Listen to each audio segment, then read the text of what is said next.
Ako po ay nakasama dito ng faith at nakita po kayo na nakasama po kayo sa mga ito. Tumato po ito, ang aking pong ibabahagi ay ito po ay testimony at message. Ito po ay ibabahagi ko yung aking karanasan at yung mga natutunan ko sa Panginoon. At sa mga po ito, siyempre gusto ko makilala niyo po ako. Makilala po ako. Ako po hindi ko nakalap, ako po ay pangalawang anak ni Pastor Johnny Padolina ng First Baptist Church of Papaya. Mas pogi lang po siya, pero mas pogi mo ba? Amen. Tawagin lang po si Brother Jalel, o sa mga yakin ko, Kuya Jalel. Sa ito lang po, person ko mo kasenda sa ibang church. May lang po sa First Baptist Church of Papaya, sa amin sa bundok. Kaya pinalilahan ko sa Panginoon, nabigyan ako ng lakas. Amen. At andito.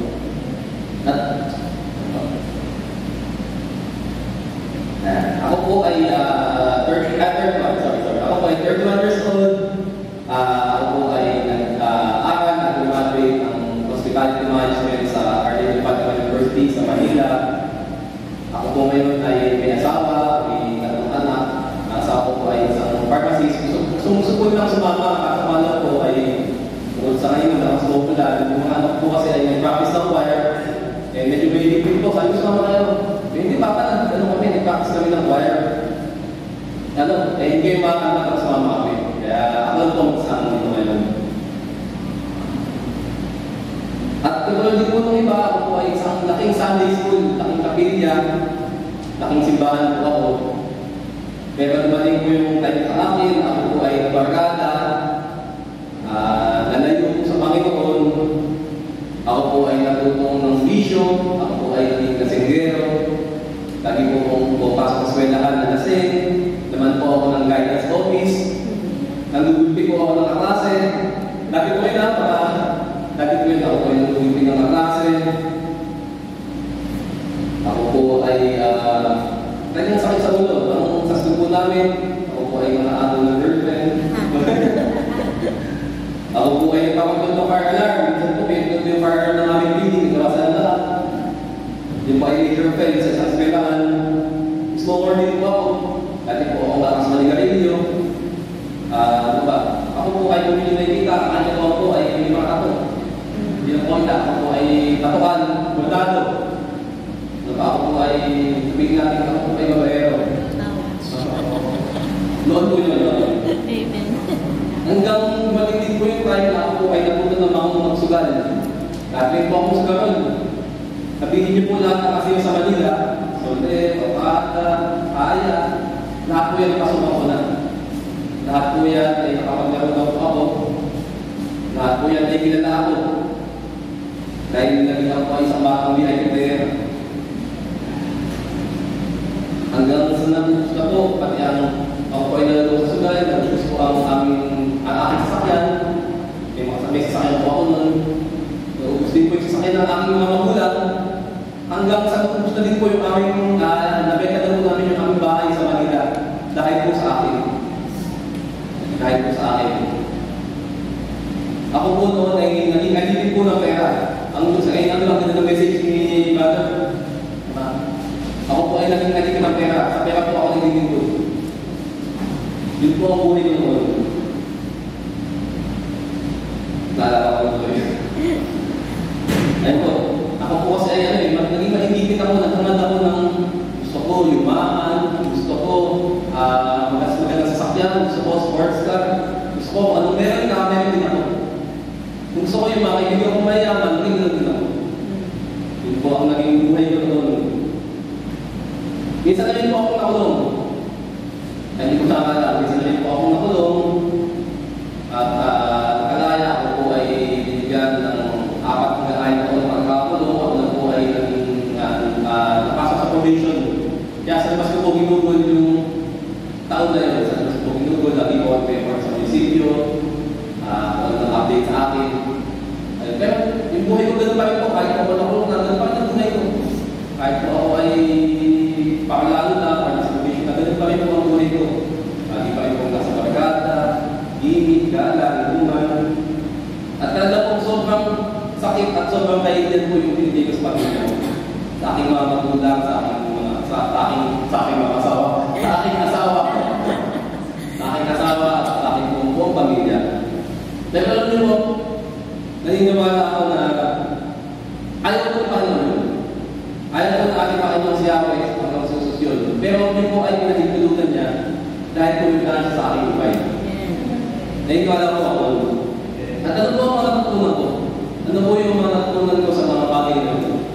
Unang-una po, God's plan is better than mine. Or by that way, God's plan is the best. Amen. Yung plano po ng Panginoon ay the best.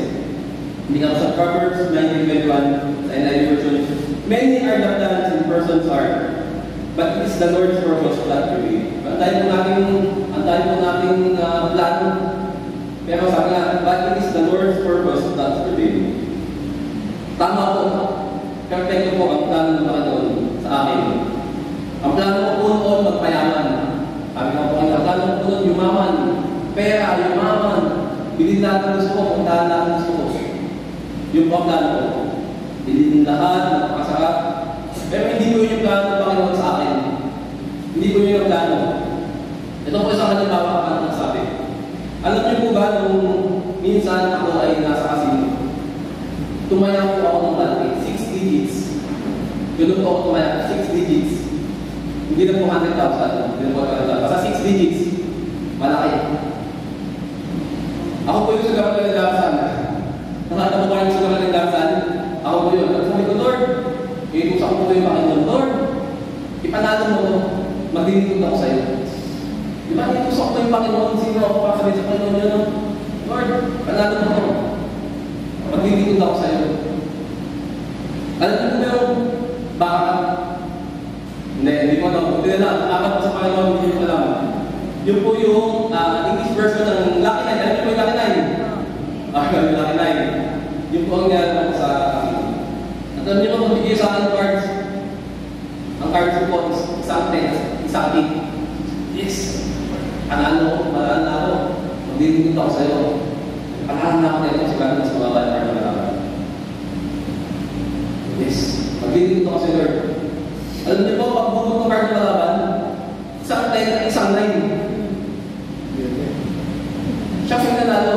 Ako po na lumok. Umuwi po ako na naglakad. Simula po na po ng Venezuela. Dahil wala po ang pamasahe. Nagkalumok po ako. Umuwi nga po ako. Wala po. Kumaya ako ng daan-daan dito. Umuwi ako. May piso. Wala po ako ng sa ako. Diba? Ang sakit. Ay, Lord, ganun.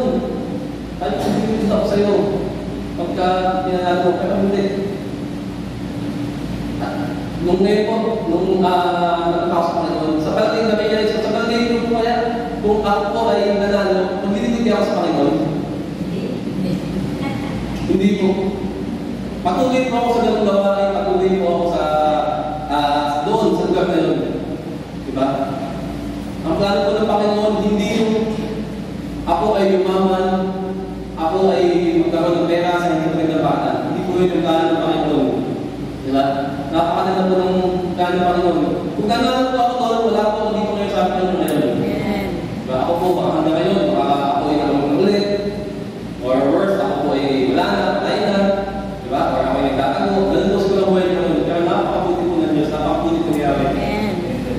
Dahil hindi po ganun kayo dito niya. Yung plano po niya yung nasunod. Yung plano po niya na maganda para sa akin. Diba? Minsan, inisip natin na, Lord, hindi naman ito yung gusto ko, hindi ito yung plano ko. Hindi ito yung pinapadalangin ko. Di ba ba? Nakakalasan na po yun. Hindi man Lord yung gusto ko eh. Pero yung plano po ng Panginoon, higit na mas maganda kayo sa plano. Higit na mas maganda kayo sa plano. Amen. Di ba ba? Ang ganda po ng plano ng Panginoon para sa atin. Minsan, ang plano natin, ang gusto natin eh, yun nga, pera. Pero alam ng Panginoon na makakahamak tayo nun. Inililis na tayo. Di ba? Inililis tayo na daan ng Panginoon. Dahil alam na yun ang mas makakabuti po para sa atin. Ganun po yung nangyari sa akin. Ganun po maganda ang plano ng Panginoon ng ginawa ng Panginoon sa aking buhay. Nga sa Proverbs, ang puso ng tao ay mamamakhan ng kanyang lakad. Kaya daw po yung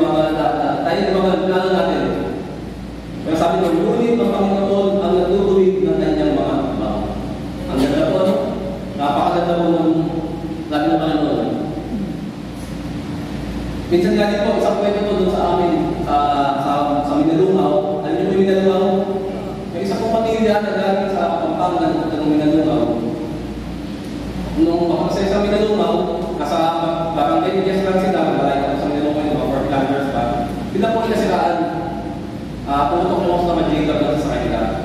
At no choice sila, kundi 4 kilometers pa wala akong bicycle doon. Kundi may malapit ko na resort doon na lang sila nag-stay. At hinayang sila, 4 kilometers na lang, bakit simula Japan, doon lang niya lang. Diyan lang sa may bayan sa may Buwana. Gano'n lang, half hour sa Leonardo, gano'n lang. Hindi pa sila nakakating. Hanggang hinapan sila, habang nagkakapagay ng pyesa, ayos na sa kanila. Pag-uwi po nila, nangyayari sila, doon tayo, nagkakain natin po nila, makakating namin na doon, makakating namin na doon, mas di tayo na doon. Pagbukas po nila ng TV nila, nakita lang sa balita, nag-flash flood po sa Mindanao. Mayroon po mga namatay, dami namatay, mga sasakyan po, puro lugtog. At doon po nila na-realize, yung plano natin is tuhod. Pero alam ng Panginoon, magpapakaman tayo doon, dinivert ng Panginoon, diba? Ginawa kumuha para ng Panginoon, para tayo ngayon ay safe. Kung ba't napakaganda po ng plano ng Panginoon, ang kailangan po natin is magtiwala sa plano niya. Napakaganda po. Ano po ang natutunan ko? Number 2, pangalawa po. Ang kanya po ng Panginoon ay perfect. God's timing is perfect. Amen. Napaka-perfect po ng timing ng Panginoon. At testimony na rin ulit. Dati po talaga ako matigas po ang puso ko. Napakatigas po ng puso ko. Pakiano po ako Kaya yung people, mga kabataan, hindi po kayo, naging Sunday school ligtas na kayo sa kalaban. Kailangan talaga magpalakas. Ganda pundasyon, magpalakas nila sa Panginoon. Matigas po puso ko noon. At alam niyo po, diba sabi ko kayo na, ako may nalugmok na, wala na po mapupuntahan. Doon tayo po na yun, dead end na. Baga may palitan dyan, may palitan dito, may palitan dito, may palitan dito. Dead end na ako. Tayo sa kaso na po ang pag-asa ko, dead end na. Nung nasa dulo na po pala, nasa dulo nga ng pisik. Pero sakto po yung tayo ng Lord. Kung talagang bibitaw na ako, ayaw ko na mabuhay. Doon po, doon po lumapit ng Panginoon sa akin. Anak, may plano ako sa iyo. Doon po, kumilos ng Panginoon sa aking buhay. Ano ba? At sa ating perfect timing. Kung mas maaga po ang Panginoon, hindi po ako makikinig sa Kanya. Hindi po ako lalapit. Kung mas maaga, baka sabihin ko, Lord, huwag kayo nun, masarap ang buhay ko. Ano na yun? Or kung late naman yung Panginoon, hindi niya na po ako aabutan. Hindi niya na po ako aabutan. Pero tayo po ng Panginoon is perfect. Kaya saktong-sakto po yung tayo ng Panginoon. Diba? Saktong-sakto po na andun na ako, padulo na ako, pero sakto-sakto po ang tayo ng Panginoon. Kaya po nandito ako kayo sa pagkakas ninyo. Dahil sa tayo ng Panginoon. At hanggang ngayon po, pinakatunayan ng Panginoon yun. In terms of, sabi natin sa finances. Minsan po, broke pa din ako sa pera. Kasi ako po ay namimili ng mga motor. Yung po ang aking motor. Namimili po ako ng mga lumang motor. At ako po ay nagkakatay ng motor. Ako po ay nagpa-park out. Minsan po, ang tagal ng ano. Ang tagal yung makabenta. Lord, hindi mo kailangan makabenta. Mag-due date na. At alam niyo po, madalas mangyari sa akin ito, okay lang, andyan na yung due date ko. Bills, kuryente, tubig, bayad sa pasweldo sa tao. Doon po, sunod ang aking benta. Sunod po ang aking benta. At pinakikita pa ito sa akin. Siguro kung mas maaga lumating yung sunod kong benta, ubos na naman yung pera ko. Di ba? Di ba ba? Na-experience ko yun? Or kung late naman, nagkakaroon ng penalty. Kaya lagi kong sakto ang kanin ng Panginoon. Sakto. Alam ko mo, mga sa atin, yung testimony ko, na lahat, minsan na natin, yung Panginoon, talagang sakto yung kanin niya. Maganda yung kanin niya. Di ba ba? Amen.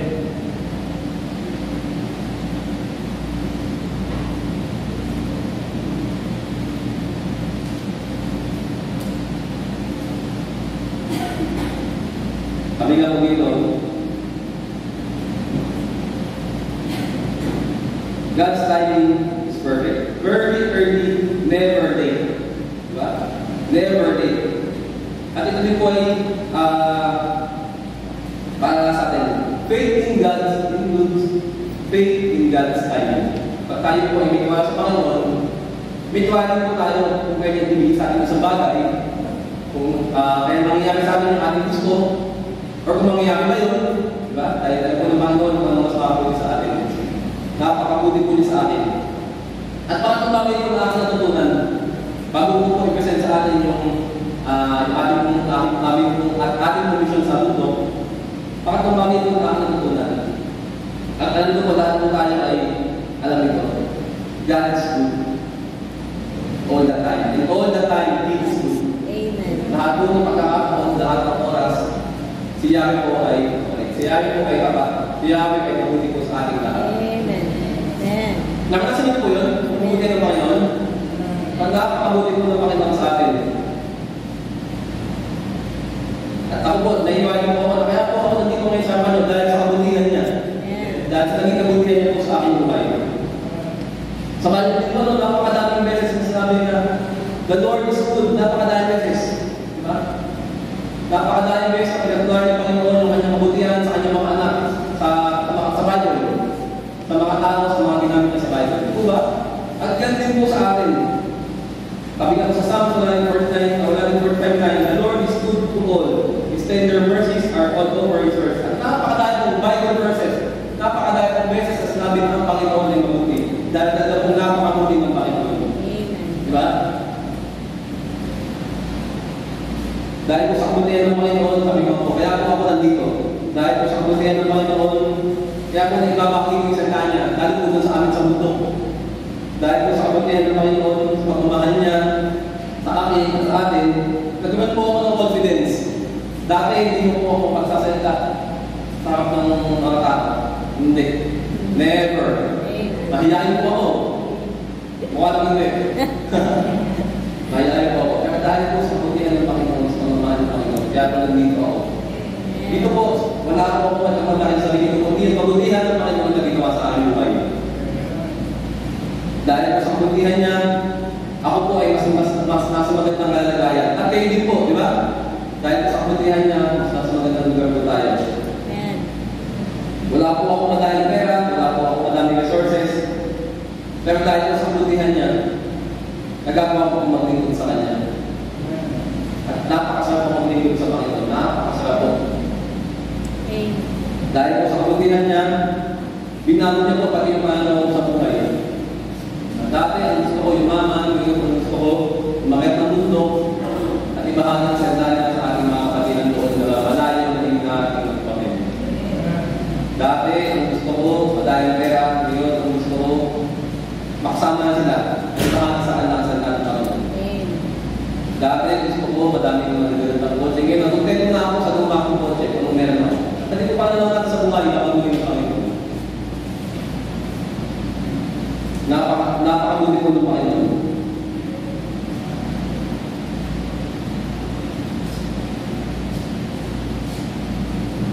Pinakita ko niya sa akin na hindi material na bagay kada makapigil sa akin ang kaligayahan. Hindi po yung material na bagay. Hindi siya mismo. Si Yahweh mismo. Siya na po sapat na. Amen. Siya na po sapat na. Yung nga, paano kanina, sa kabutihan niya, ako'y binago niya. Alam niyo po yung kata ng Papuri 16, yung ako'y binago niya. Yung po talagang, yung unang beses ako ng testimony, yung po talaga, yan pa po yun po, meaning na kanta yung kumatak na sa akin na nabegaan ako. Gusto niyo po ba kantayin ko? Amen. Amen. Sige po. Napasubuhan ako. Amen. Diba sa heart na po, sabi niya, ang aking buhay ay binago niya, magmula na ako'y magpasya, sa aking puso'y pag-aibig siya, anong himala, ako'y nagiba, kasalanan ko ay pinatawa, ginawa niya sa langit pupunta, o kay buti ng Diyos, at ako'y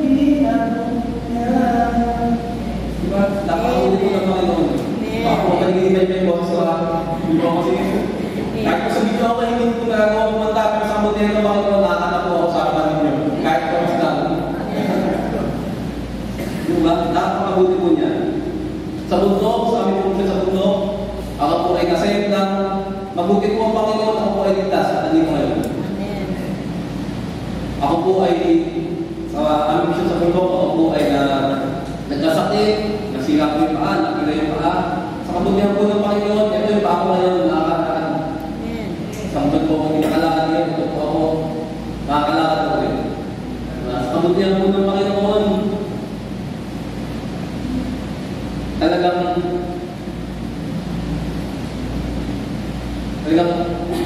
yung pagbabago ko ay nagbunga hanggang sa aking pamilya. Dahil sa kabutihan niya, nabinago niya ako, nagpala niya ang aking pamilya, yung aking mga anak, yung aking asawa, yung aking kababayan. At kahit kung ano mangyari sa akin doon, sabi ko nga, ano man nangyari sa akin doon sa mundo, doon pa lang ako ni Lord, doon pa lang ako ng Panginoon. Mabuti ang Panginoon. Bakit? Meron po akong eternal security. Na ano man mangyari sa akin doon, ako ay ligtas. Ano man mangyari sa akin doon, doon pa ako mamatay. Ako po ay ligtas. At makikita-kita mo tayo ba sa langit? Amen. Diba? Yun po ang pinanganawa ko na ako makasalanan, hindi sa hanggang-hanggan. Ang butihan ng Panginoon, ako ay kaitaw niya, sa pamahan niya, kaitaw niya. Ako ay nagtiwala sa kanyang ginawa, hindi po dahil sa aking sarili, hindi sa aking magagawa. Kung isa nagawa ng Panginoon para sa akin, kaya ano ba nangyari sa akin doon, ako ay ligtas, kalaki ang aking magta. O pinanganawa ko tuwing aking mundo. Amen. Dahil na kung napakabuti. Hanggang ngayon po, pinapatunayan niya ng kanyang kabutihan sa pagpapad niya ng kanyang pangako sa akin. Ano yung pangako niya sa atin? He will protect us, He will provide our needs, at yung presensya niya po ay lahat ng nandiyan para sa atin. Tapos isa pa po, testimony ulit, doon po sa kansaluto, ang pinaka-way lang para ikaw ay makakayat, hindi ikaw ay magtaan, ikaw ay magbilang ng 6'5", o kaya pinakamadali, ikaw ay motor. At ako po ay nasa linya ng motor. Year 2018, nagsimula ako bumili ng mga jump na motor. At yung po ay aking yung park out. At binibenta ng pesa-pesa. Hanggang sa hindi ko napansin, sa kabutihan niya, lumamit ko ito namin. Ngayon po sa amin sa Papaya, ako po yung siguro yung pinakadaling pinaka-park out na motor, pinakatay na motor. Pag nagpunta po ko sa gaya namin, yung pang area, hindi po ako galahin. Ang pagkagali ako sa bundok ay ito lang. Nakita niyo po yung pagkili sa mga yun. Dati hindi po ako may sa motor. Ngayon po, motor po ang aking bayan. At kung dito na po, motor po ang way para madaling atin sa bundok. Nakita niyo po yung connection. Di ba? At sa bundok po, napakadami ko na po nasirang motor. Hindi na po sila masama. May isang po na po, yung nasira ko. Sumabaw yung makina, sira yung mga gulong, natulog yung chassis, natulog sa bangin, yung motor. At hindi po sa pumamayabang, ito pwede ng provision ng Panginoon. Tuwing po ngayon sila sa motor ko at sa motor ng mga kasama ko, hindi na po namin kailangan pumili. Pumipita sa naman sa garahe. Nakita niyo po yung paggawa ng Panginoon, yung provision niya. Bago pa po niya, ako din na doon, ininandaan na muna niya. Ininandaan na muna niya yung aking mga kailanganin. Ngayon, kung pagkasulang natin siya may sarili na gulong, kadena, makina, langis. Pero yung mabibigat, pag nag-overhead ko po ng makina, pinakamababa siguro mga 5,000 pataas. Eh kung wala po ako sanay na yun, iindahin ko. Iindahin ko po yun kasi yung mga kasama ko kasi nakasalit ko po yun. Iindahin ko. Pero inihanda ko ng Panginoon. Inihanda ko ng Panginoon. Pinabay niya na bago ko ako dahil doon, pinabay niya ko ng Panginoon yung pangangailangan. Nakakabilit ko niya. Wala po anong kasalit din, nakakabuti ko niya. Ngayon po, gusto ko present sa inyo yung ating mission sa bundok, yung ating mission sa Mapedja. Kita, makita nyo ang slide. Mapedja. Yung Mapedja po, ito po ay located sa barangay Benchico, General Niño de Alicia. Ito po ay nasa pagitan po ng DRT at ng Tinggalan. At nasa pagitan po siya ng DRT at Tinggalan. Malalim po siya. Galing po sa amin, halos 3 or 4 na bundok po, bago niyo po siya marating. At yung daan po niya ay napakahirap. Napakahirap po talaga na ano. Siya po ay part ng Sierra Madre.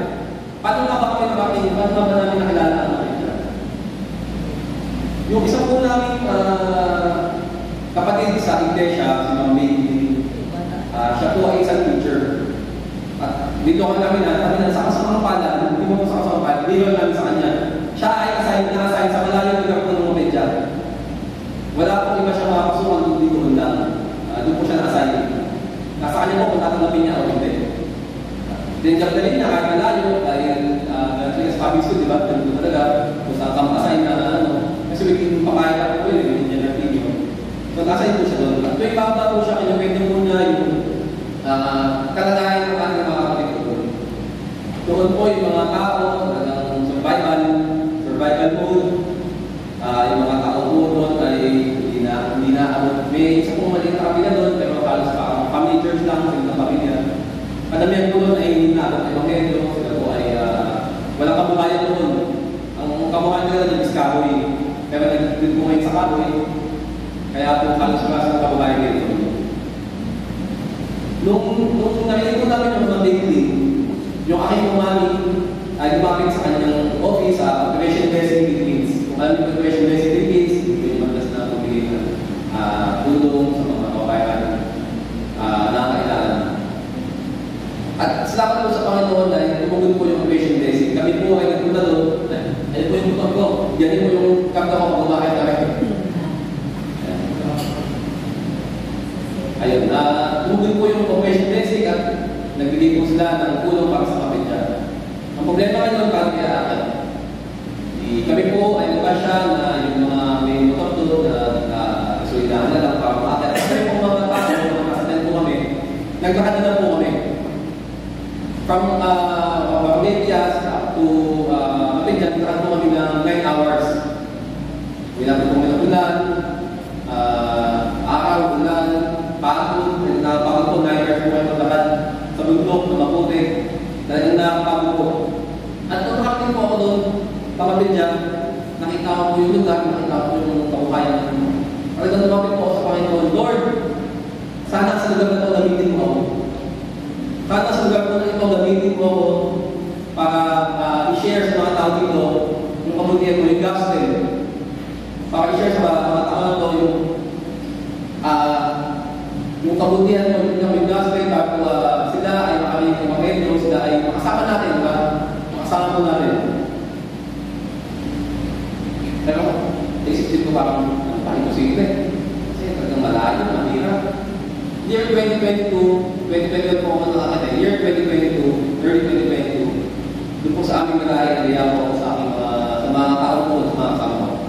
Tara, kasi tayo din dyan. Malayo po, yung mga tao po kasi is mga nagkakitigigan lakas eh. Alam po, ito yung mundungan, lagi po sa taon na sila po yung mga nakikipagpatuon sa mga sundalo ng police. Yan ang muli. At sila po yung mga nakikipag-ibigin sa mga NPA. Yung po yung mga tao, mga tao.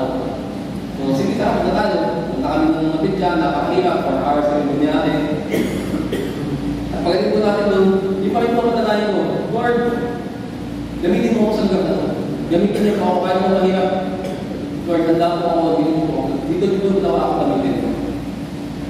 Hanggang sa naging weekly po, yung amo namin, akit po kami doon, kami ng umaga, kain po kami, nangalan, galing po kami sa hapon. Kung maganda, nakalapit po siya sa amin, nakalapit po kami sa kanila. Then po ang nangyari. Weekly po yun, weekly, wala pong patid, basta kumita kami ng konti sa shop. Tara, kaya tayo. Kaya tayo, gusto nyo tayo, dahil na tayo ng konti pagkain. Akit ako kami yan. Balik kami sa hapon, nagpingin na kami. Hanggang, alam mo minsan biniman namin yung rent ng yung pinaka-great ko namin doon. Isa po yung sa mga ng lupa doon. Biniro lang po namin siya. Sabi namin, Kuya Jim, pwede ba tayo ng pamilya dito? Alam niyo po, try ko nga, pakabuti niya rin. Alam niyo po, sagot niya sa amin. Ang sagot niya po sa akin, sabi niya, mamili ka kung saan nakakayo dyan at kung lahat yun po ang deliver ko yun. Mamili ka kung saan nakakayo dyan, dyan ba sa kakang bahay ko, o sa likod, sa gilid. Di ba kayo bahala kung lahat kalaki? Di ko ba nakita niyo po yung pagpulos ng Panginoon na bago pa po niya kami ganit doon, hindi ko na po niya yung puso ng mga tao na nandun. Di ko ba napakabuti? Hindi ko na po niya yung puso ng tao na nandun, na pagdating namin doon, hindi na kami mahihirapan. Alam niyo po, madami gusto pumasok doon. Madami gusto pumasok na sekta. Pumunta doon yung minsan po,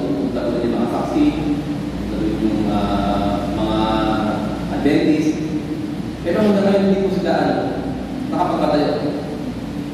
Kami po, pinagpahin namin, Lord, ayun nga po ang pagtugon ng Panginoon. Nakita niyo po yung magawa ng Panginoon? Papunta pa lang kami, hindi ko ng Panginoon yung tao na aming mga kusap, hindi ko kami nahirapan. Di ba, napakagandang tutugon, no? Sige, pumili ka sa gusto dyan at kung gaano malaki.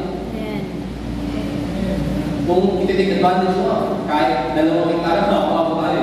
Pero hindi ko gano'n. Hindi ko gano'n. Hindi ko sige, dyan na waiting sa bahay mo.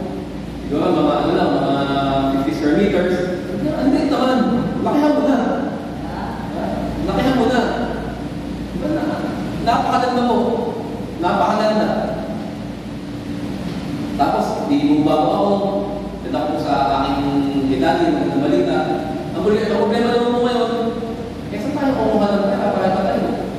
Di ko ba? Napakamahal mo ng materials ngayon. Tapos, kaya sa bundok, paano may akit sa bundok? Ano may akit yung semento sa bundok? Paano may akit ano tawag yan? Dero sa bundok. Kaya kita ng bundok, daan tao lang. At motor lang. Paano may akit? Di ba? Kami po ay nanalangin. Hindi po kami humingi sa tao, hindi po kami lumapit sa tao talagang hindi po din nandun saan mga gulang bago lumapit sa iba. Laging unahin ang Panginoon.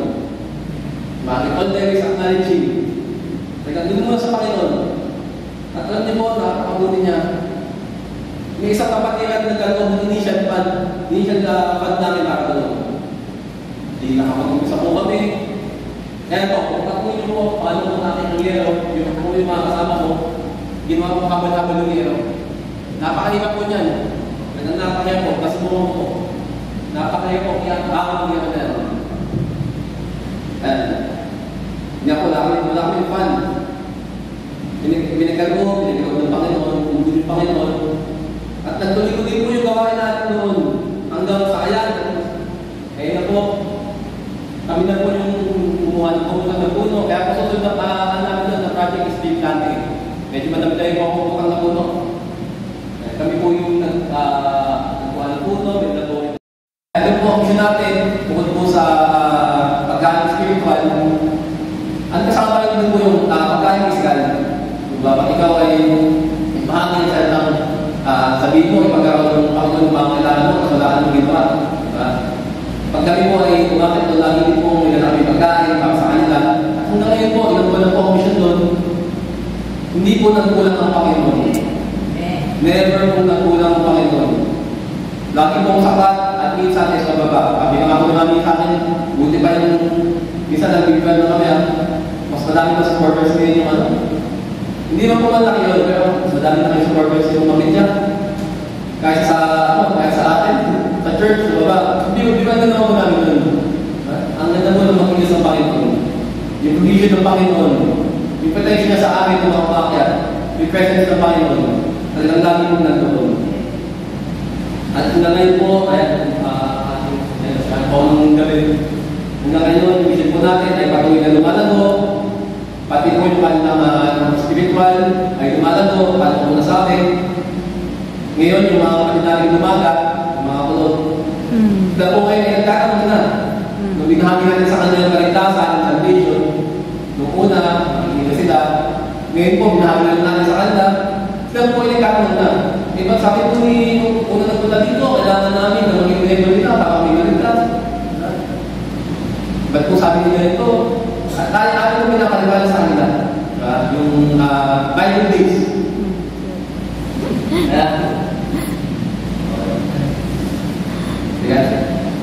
Kaya po nasabi na sila ay dumalo. Dahil sila po yung nagkakaroon na dati, hindi po sila nagkakaroon nakikinig na. Ngayon nagkakaroon na po sila. Ngayon, sumasagot na po sila. Paano tayo makapunta sa lagi? Paano tayo makapunta? Ayun po yung sa ito na nakangigita. Yung utang po na huwag sa bakit, ako po yung sakay. Pero, kasi kung huwag sa Panginoon, nakangigita rin po tayo. Ayun, ayun. Concept lang. Ayun tayo, sa hirap ng dali. Yung ating po mga kapatid doon, lumalago sila, nakikita natin yung magkilos ng Panginoon sa kanila. Nakikita natin na sila ay kanilang willing, makinig, At ano ko po, nailan sa kanila ay kanilang tumanggap na sa Panginoon. At nakikita ko dahil sa pagbabago sa kanilang buhay, simula nung nakilala nila. Simula nung pinakilala namin, puti ng Panginoon, yung ginawa ng Panginoon. Alam po namin yung iba sa kanila. Ay say na, ang aming komisyon ay patuloy na talaga namin sa ng Panginoon doon sa lugar na yun. Amen. Kapatid dyan. At ganoon din po, pati po yung mga tao ko, yung mga kasama ko doon, yung po kasi yung mga mekaniko sa garahe. Sila po ay puro unbelievers. Sila po, nung punta sa akin, ay puro sabihin natin laging mukha na sa garahe. Minsan nahihiyan na ako dahil sa kami nagdidinig. Lagi po silang mukha na sa garahe. Manggugulang sa customer. Ganun po sila dati. Pero dahil nabahagi natin sa kanila yung dalita ng Panginoon, nabahagi natin sa kanila yung kauntihan ng Panginoon. Ngayon po sila, kasama ko sa kapitya, sila po ay nakita ko yung pagbabago sa kanilang buhay. Kasama ko sa kanila ngayon, nag-gitarista ko na. Sa aming praise and worship, yun po yung nagigitaran, yung hapon, yung gabi, pagdating namin sa kapitya, sa Saturday ng gabi. Pero matutulog na magkakasama tayo ng kanta. Diba, dati po yun, lagi nasa inuman na yun, isang kasama na yun. Tuwing pumunta doon. Bigla na akong anak, sabi sa isang kasama, bigla akong anak, this time na ako, kaya dito, diba? Ngayon po, ang sinasabi sa akin, bro, diba sa naging kita, magkakasama tayo, kaya na matulog. Magkakasama tayo, baka bukas ito tayo dalawa. Nakita niyo pa ito, diba, yung pagkisa sa Panginoon.